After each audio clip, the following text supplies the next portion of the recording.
Welcome back for another deep dive episode ng topic natin. Ang napili natin ngayon is um, one of the most requested topic din dito sa Will Talks, and that's anxious and avoidant attachment. Of course, hindi ko ganong alam to, but I did my research ng kaunti para meron tayong ngayon backup. At syempre, may konti tayong knowledge, hindi man konting knowledge, meron tayong sapat na claims. Syempre, di naman tayo mangdadiagnose ng basta-basta. Di naman tayo mangdadiagnose ng ikaw anxious ka, ikaw avoidant ka. Di naman ganun. Pero kumbaga, more on understanding bakit ganun. And basta, our aim is to answer the question bakit habang mas hinahabol mo siya, mas lalo siyang lumalayo. Yan. That's our title for our deep dive.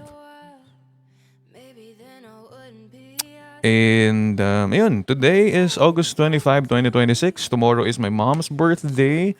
And I'm currently live now on TikTok. But this one is gonna be posted on YouTube. So hello YouTube people. I hope you're enjoying yung mga deep dive episodes natin. And thank you for subscribing. As of now, we're currently at 26,000 subscribers. Maraming salamat po. Our goal is to hit 100K and to get that silver play button. Maraming salamat. So ayun. And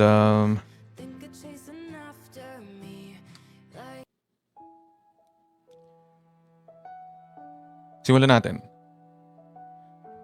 May relationship na habang mas gusto mong ayusin, mas lalong gumugulo.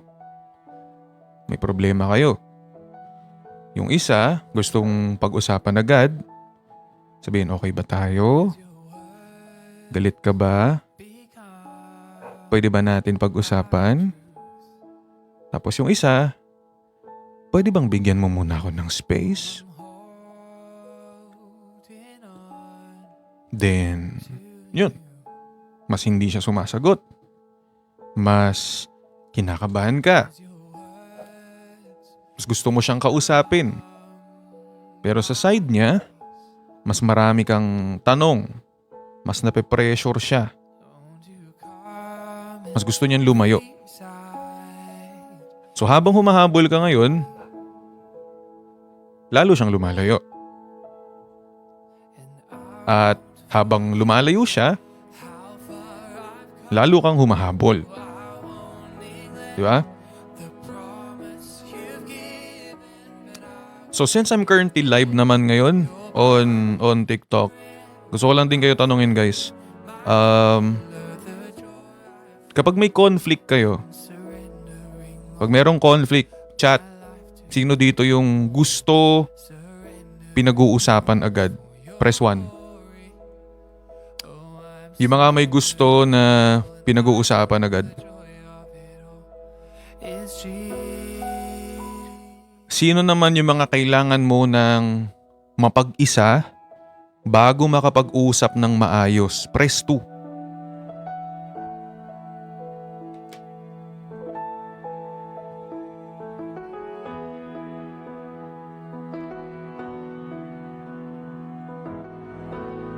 Like yung instinct, yung pinaka-instinct yun, yung first thing. For example, mayroong problema. Gusto ba pag-usapan agad? Press 1. If gusto mo na ng space para ma-process yung thoughts, press 2.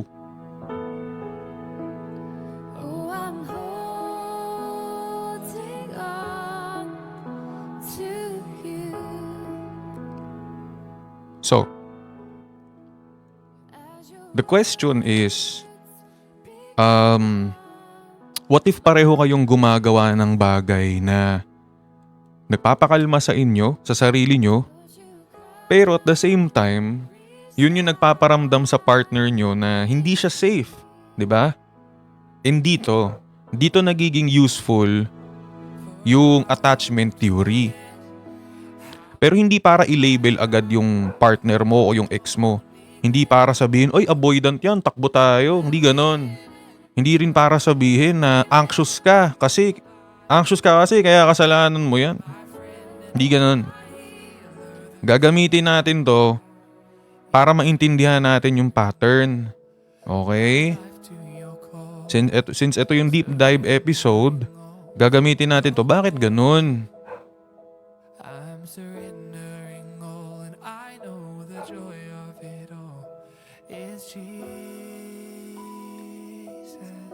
So mamaya ilalagay natin sa edits natin dyan yung research na claims natin, ano? So ang tanong natin this whole episode is hindi yung sino ang toxic. It's not that. Hindi sino ang toxic. Ang tanong, anong nangyayari sa inyong dalawa kapag pareho kayong natatakot pero magkaiba yung ginagawa nyo? Okay, hindi para manisi, hindi para i-blame na ikaw kasi ganito, ikaw kasi ganyan. Okay? Siyang tunay. So, bago tayo mag anxious versus avoidant, linawin muna natin ha. Linawin muna natin to. Attachment style is useful. Attachment style is useful. Pero sobrang dali rin niyang gamitin ng mali. And I know some of us are going to be guilty for this one. Kunwari, may isang taong hindi nag-reply agad. Avoidant. May isang nag-double text or nag-double chat. Anxious. Hindi naman ganon kadali yun. Okay. Question. Sino dito ang nile-label yung sarili nila dahil sa TikTok? Dahil nakita sa TikTok, anxious, avoidant, secure. Sinabi niya, ganun ako, yun ako. Yun siya. Sino? Sino yan? Nang hindi man lang binasa ng kung ano man. Basta nakita, anxious, avoidant, siya yun, ganun.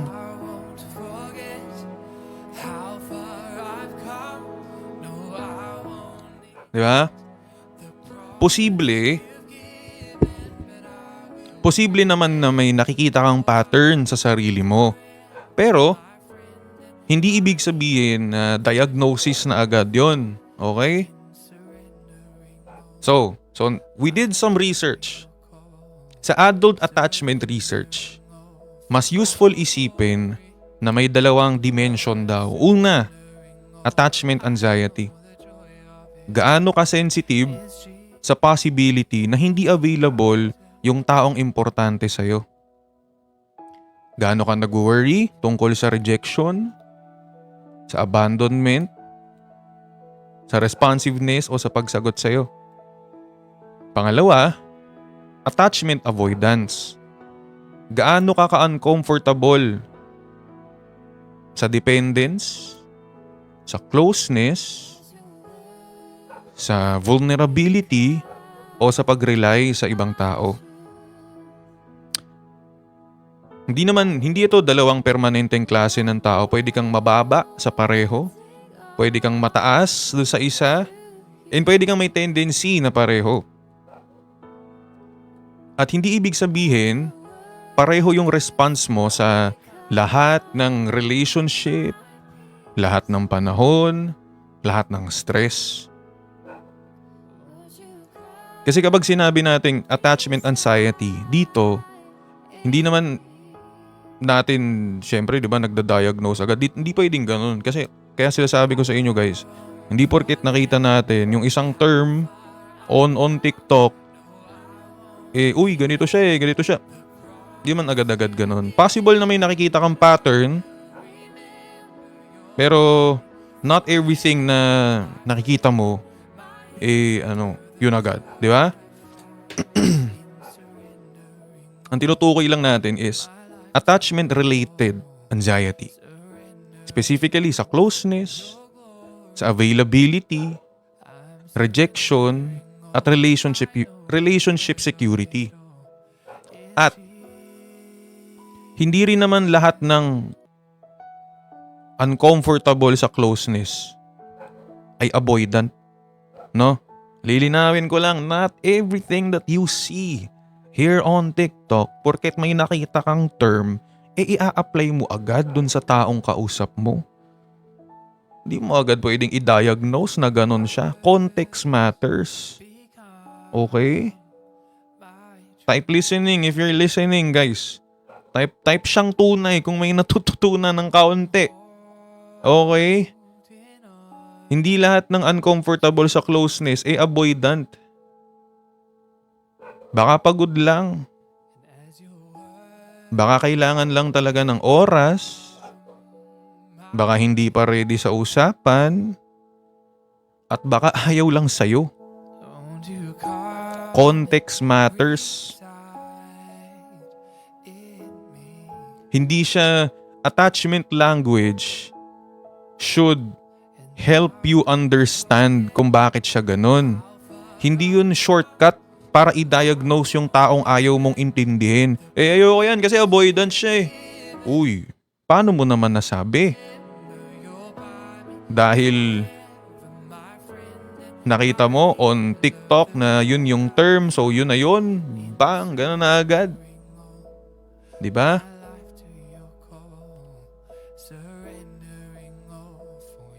Now, yung side na gustong lumapit, isipin mo, simple lang. May message ka. Hindi siya sumagot. 5 minutes, okay? 30 minutes, okay? 2 hours, then makikita mo online. Dito na pumapasok sa utak natin yung, busy lang siguro. And then, pero bakit online? Galit ba siya? May nasabi ba ako? Okay pa ba tayo? May iba ba? Ayaw na ba niya? Then magme-message ka ulit. Not necessarily dahil gusto mong manggulo. Minsan gusto mo lang bumaba yung uncertainty. So, I did a little bit research and it says sa higher attachment anxiety, under threat, pwedeng mag-hyperactivate yung attachment system. Mas alert ka sa signs na may mali. Mas napapansin mo yung distance. Mas gusto mong makakuha ng signal na nandyan pa siya. So, reassurance, reply, clarity, connection, anything that tells you na okay pa tayo. Kaya ayoko nung simpleng needy ka kasi. Diba? Hindi natin kailangan iinsulto para maintindihan. Kasi pwede naman ang meaning nun underneath that is gusto lang naman malaman kung nandyan ka pa. Diba? Valid na, okay, I hope you're listening to this one. Valid na kailangan mo ng reassurance, okay? Valid that you need reassurance. Pero hindi ibig sabihin is tawagan mo 30 times. Okay? Siyang tunay. I hope you're listening, everyone. Valid na natatakot kang mawalan. Pero hindi ibig sabihin all the time, i-demand mo yung mga password niya. Diba? Lalo na kung hindi nagwo-work yun sa setup nyo. Valid na gusto mong pag-usapan, okay? Dito. Valid na gusto mong pag-usapan. Pero hindi ibig sabihin, kailangan niyang makipag-usap exactly when you demand it. Hindi porket ready ka, kailangan ready na rin siya. Diba?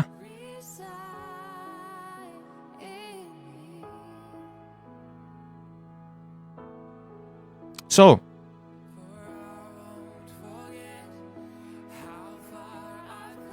importante rin sa atin na ma-distinguish natin or mahati natin. O baka naman talaga hindi reassuring yung partner, okay? Importante yun.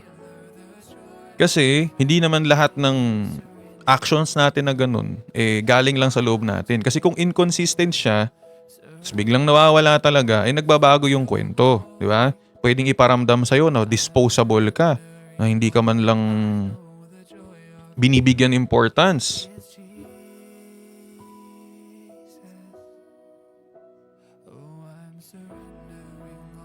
The thing is, hindi porket we are anxious, imaginary na agad yung problem natin.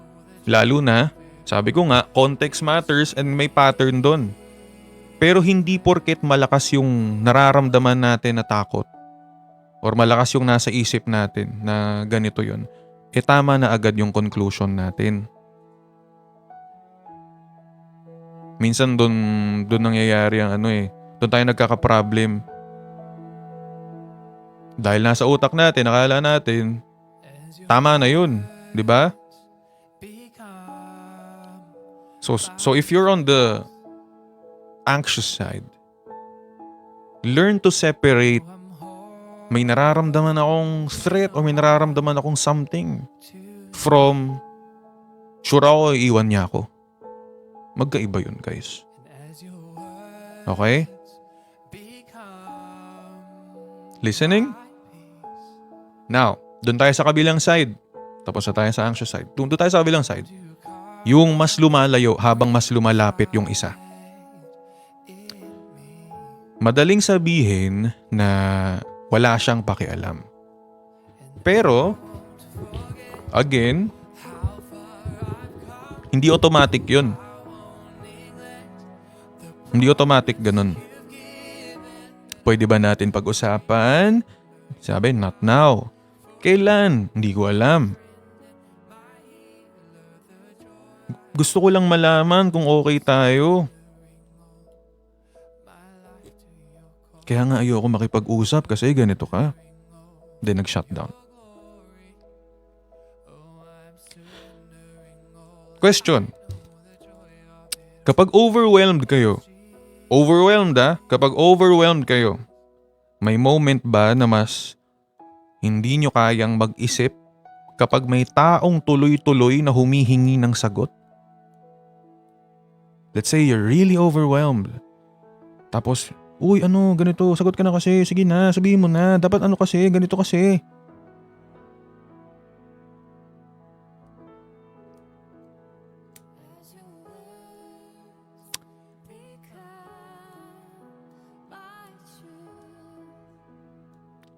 Sa higher attachment avoidance, under stress, pwedeng ang instinct ay deactivation.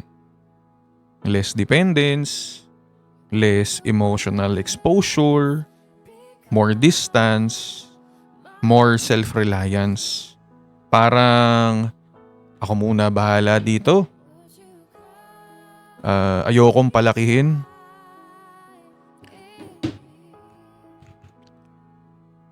Ayokong pag-usapan habang ganito. Thank you, Boss Nang. Pero ito importanteng linaw, guys. Needing space is not automatically avoidant. Healthy people need space. Healthy people can say, hindi ko kayang makipag-usap ngayon. I need space. The real question is, bumabalik ba? Kasi may difference yung bigyan mo ko ng isang oras, balikan natin, versus nawala ng 3 araw tapos ikaw pa masama nung nagtanong ka. There's a clear line between those two. Okay?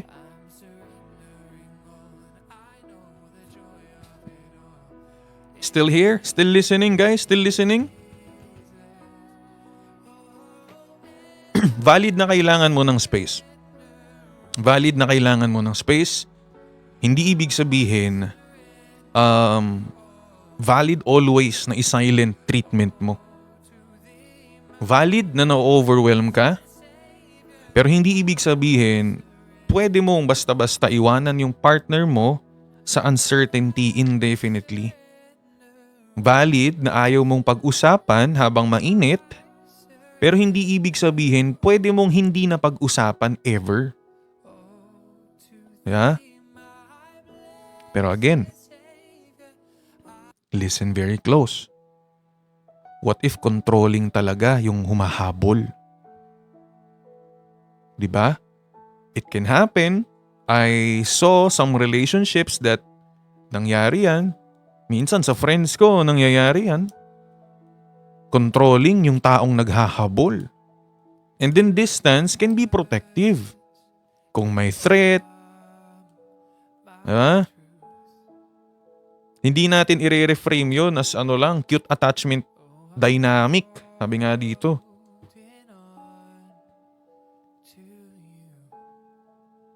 Space is healthy.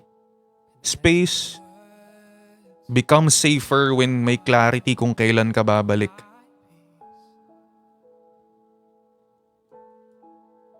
What do you mean controlling, boss? Paano ba natin i-reframe ng ano to? Paano ba natin sasabihin yung ano?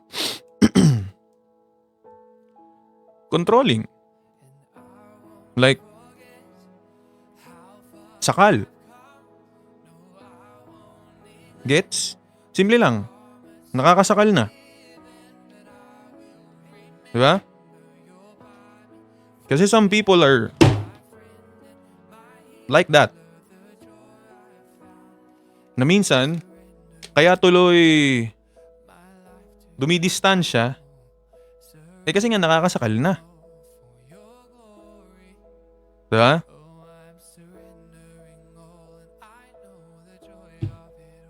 Sakal sa pangungulit, not necessarily lang pangungulit, but sometimes guys, sabi ko nga, hindi naman, ito kasi yun. Listen very well guys, listen very well. Pag nanghingi ng space sa inyong tao, bigay nyo. As long as bumabalik. Respetuhin nyo kasi kailangan niyang i-process yung sarili niyang utak. Hindi naman kung paano mo pinaprocess yung utak mo, ganun din siya. Okay? Ikaw may sarili kang coping mechanism, siya din. Kaya hindi porket gusto mong maayos ngayon, kailangan ready na rin siyang maayos ngayon. Intindihin mo din siya. Ikaw ready ka na, gusto mo ayusin ngayon, siya nga hindi pa. Kailangan niyang i-process. O sige, sabihin mo, pinilit mo, ayusin ngayon. O binigay sa'yo, may nasabi sa'yong masama. O di nagkasumbatan pa. Sabi ko nga, the important thing is, pag nanghingi ng space, bumabalik. Okay? Hindi yung hindi man lang sinabi na hingi ng space at hindi na pinag-usapan. Okay? Again, space becomes safer kapag may linaw kung kailan ka babalik. So sa avoidance side, learn the difference between kailangan ko munang kumalma and ayoko nang harapin yung usapan kasi magkaiba yun. Okay? You still here guys? You still here? Type listening if you're listening. O ngayon, pagsamahin natin, dito nagiging masakit. So si anxious side, it feels the distance. Lumapit. Si avoidant, it feels the pressure. Lumayo. Si anxious nakakita ngayon ng distance, more distance. Lumapit, mas lumapit. Si avoidant, nakaramdam ng mas pressure. Lumayo, harder. Mas lumayo tuloy. Yan, paulit-ulit lang. Yung isa, gusto ko lang naman ayusin. Yung isa, gusto ko lang naman huminga. And you know what's interesting here? Pareho lang naman kayong may strategy para maging okay. Pero yung strategy nung isa, pwedeng maging trigger nung isa. Ay, patapos natin yung ads. Okay. Yung strategy nung isa, pwedeng maging trigger nung isa. Yung paghahabol nung isa, pwedeng maging pressure. Yung paglayo, pwedeng maramdaman nung isa, abandonment. Tapos, dun nyo parang lalong mapapatunayan yung kinatatakutan nyo. Sasabihin ng anxious side, sa anxious side niya, "Si, lumalayo nga eh." Si avoidant naman, "Si, hindi nga ako makahinga."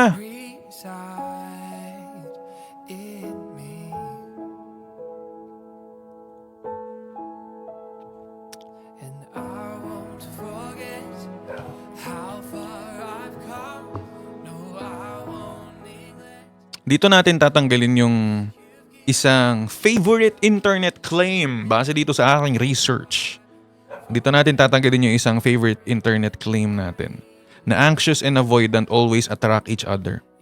Hindi ko sasabihin yan. May research showing that combinations of partners' attachment anxiety and avoidance can matter for trust, satisfaction, and commitment. Pero hindi siya destiny. Hindi universal law na anxious automatically hahanap ng avoidant. Relationship dynamics are more complicated than that. Okay? Pareho kayong gustong maging safe. Problema, yung ginagawa mo para maging safe, yun naman yung nagpaparamdam sa kanya na hindi siya safe. 'Di ba? Yung isa humahabol kasi gusto niyang malaman na hindi siya iiwan. Yung isa lumalayo kasi gusto niyang maramdaman na hindi siya masasakal. Kaya parehong gustong maging okay. Pero parehong napapasama yung pakiramdam ng isa't isa. So, kung gusto nyong ayusin, hindi sapat na tanungin lang kung sino yung anxious at sino yung avoidant. Kailangan baguhin yung cycle. 'Di ba? Kailangan mag-adjust. Hindi porket ganito na ako eh. Walang ganun. Walang ganito na ako. May mag-a-adjust at may mag-a-adjust pero pareho, hindi lang yung isa.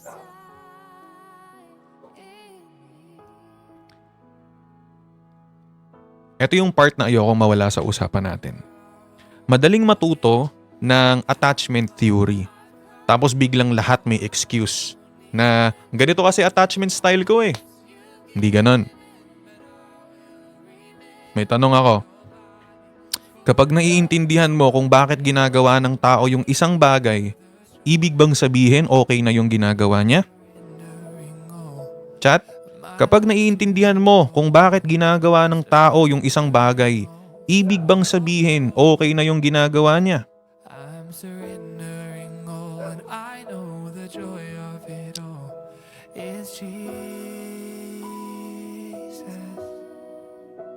Di ba hindi? Kung mas anxious yung response mo, responsibility mo pa rin matuto magsabi ng needs nang hindi nananakot, hindi threats, hindi endless checking, hindi nagde-demand ng password, hindi yung kung mahal mo ko, gawin mo to, hindi ganon. Diba? Hindi lahat ng discomfort natin dapat i-regulate ng partner mo. Kung mas avoidant yung response mo, responsibility mo rin pa rin na matutong bumalik. Hindi pwedeng space ang tawag sa pagkawala ng clarity. Hindi pwedeng every conflict na lang shutdown, di mo kakausapin. Hindi pwedeng partner mo lagi yung naghihintay kung kailan ka ready maging partner ulit. Magkaiba yun. Magkaiba yung paghingi ng space at sa hindi pakikipag-usap. Attachment style can explain why a reaction feels automatic. At hindi ibig sabihin automatic, reasonable palagi. Okay? Malapit na rin tayo matapos, guys. Malapit na tayo matapos. So I hope nag-e-enjoy kayo dito. Mamaya after din nito, guys, Ipopost ko na rin to agad on YouTube para mayroon tayong bagong episode. And one more thing.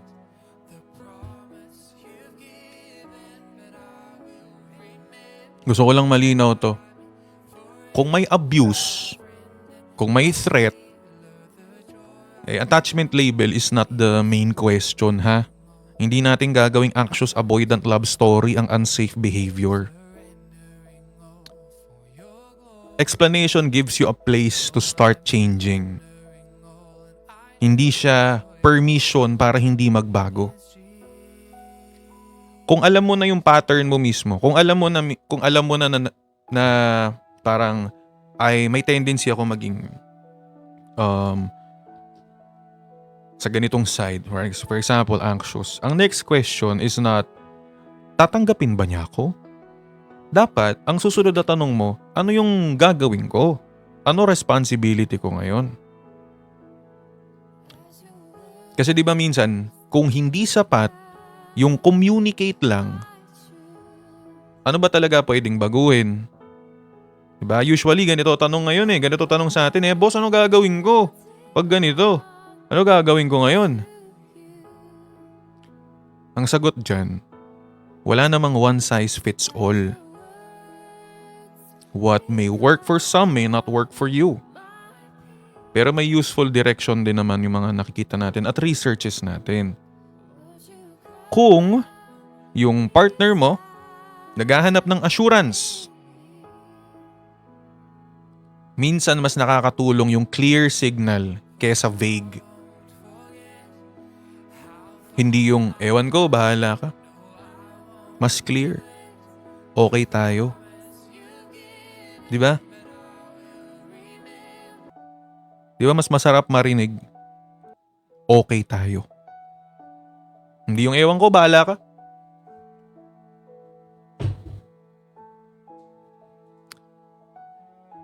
Mas masarap din marinig kaysa bigla mong iwan yung hindi ko kayang pag-usapan ngayon pero babalikan kita, ha. Yun. Importante yun. Reassurance plus boundary. Reassurance plus boundary. Sinabi sa'yo, hindi ko kayang pag-usapan ngayon. That's boundary. Pero babalikan kita. Reassurance. Gets? Hindi endless reassurance.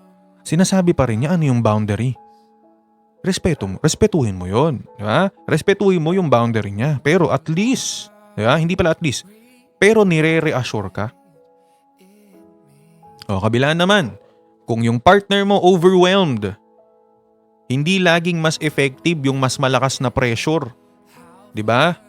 Pwede mong bawasan yung intensity without neglecting or abandoning the issue. Pag nanghingi ng space, go. Take your space. Pero kailangan natin itong balikan, ha?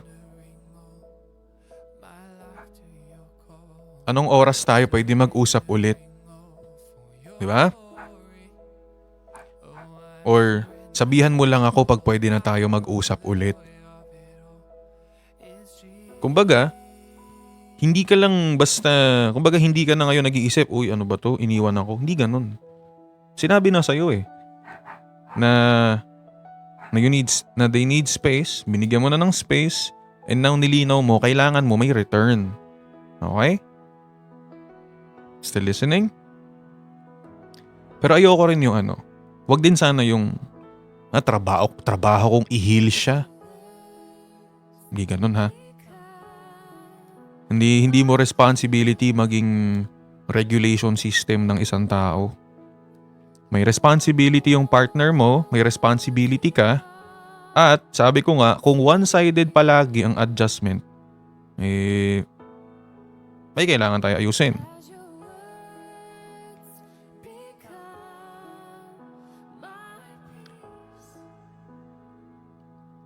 Eto. Kung isa lang yung gusto nyo i-test, yung return,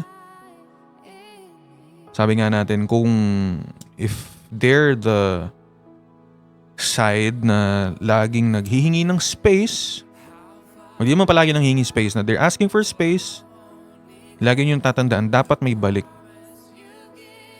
Dapat may balik. Hindi naman yan hindi mo pwedeng iwan lang dun. For the other side, closeness without pressure. Huwag mong kulitin 30, 50 times kapag malinaw naman na sinabi sa'yo na they need space. So ito, ang question, before we end, pwede ba? Can an anxious avoidant relationship work? But to be honest, we can't give a yes or no base lang sa label. Because those labels are not the relationship. Mas useful ang ibang tanong.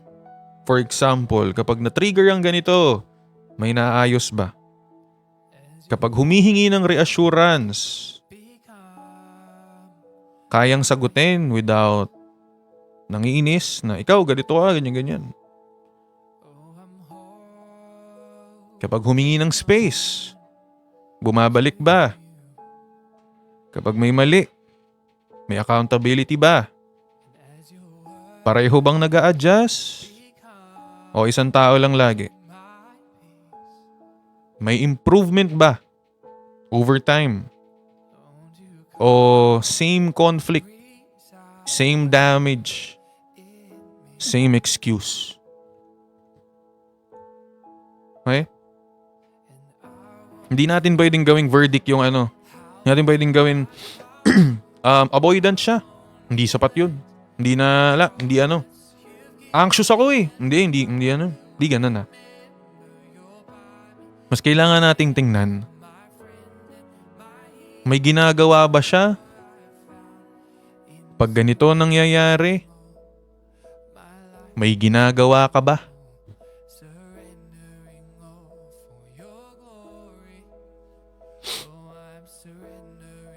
And sometimes, mahirap din talagang aminin sa sarili natin na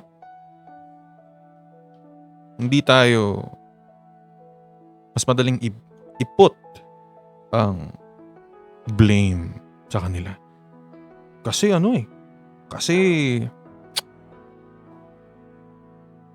bakit ba siya hingi ng space? Ayaw pa niyang ayusin ngayon. Tapos pag humingi ng space, kukulitin mo naman, tatawagan mo. Tapos maiinis ka pag nakulitan pa sa'yo. Diba? Sometimes, it's a hard pill to swallow but we need to adjust. Hindi mo laging kailangan gawing kontrabida yung tao. Baka minsan, may kailangan lang talaga kayong ayusin sa inyo.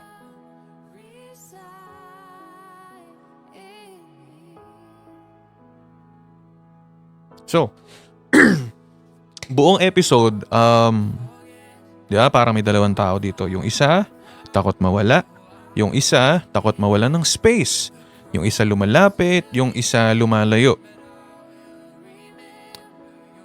Ang easy conclusion, kailangan maging secure. Diba? Okay. Pero ano ba ibig sabihin nun sa totoong buhay? Siguro, hindi naman ibig sabihin na never ka nang matatakot maiwan. Hindi rin ibig sabihin na never ka nang ma-overwhelm sa closeness.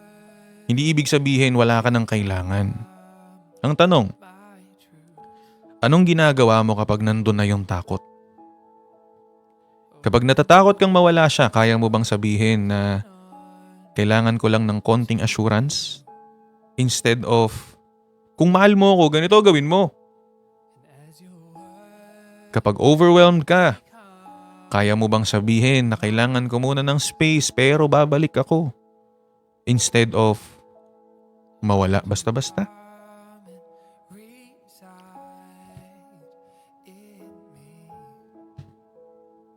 Baka ang goal, hindi naman tanggalin lahat ng tendencies natin. Maybe the goal is matuto tayo na hindi gawing weapon ang instinct natin kapag natatakot tayo. Kapag kailangan mo ng closeness, matuto kang lumapit ng hindi naninikip. Alam niyo ba yun, naninikip? Yun nga, pag nangungulit, masyadong nagde-demand, lalo na if humingi talaga ng space. And kung kailangan mo ng space, matuto kang lumayo nang hindi nang iiwan. Kaya pa tong lamok na to. Pareho kayong pwedeng may need pero hindi pwedeng safety ng isa, laging takot ng isa. Hindi pwedeng palaging yung isa, kausapin mo ko para malaman kung nandyan ka. Yung isa naman, lubayan mo ko para maramdaman kong okay ako. Hindi naman tanong kung sino yung may mas mahal eh. Ang tanong, marunong ba kayong gumawa ng paraan na hindi kailangang matalo yung need nung isa para mapakinggan yung need nung isa?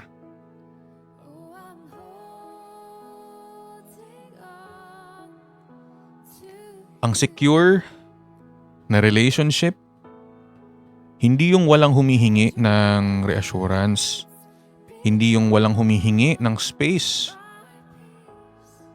Sila yung kayang magsabi na kailangan kita without kailangan kitang kontrolin.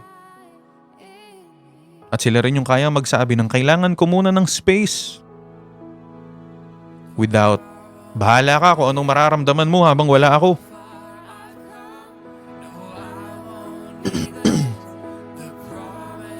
And kung may gusto akong iwan sa inyo sa episode na to, huwag niyong gamitin ang attachment style para humanap ng kontrabida sa relasyon niyo.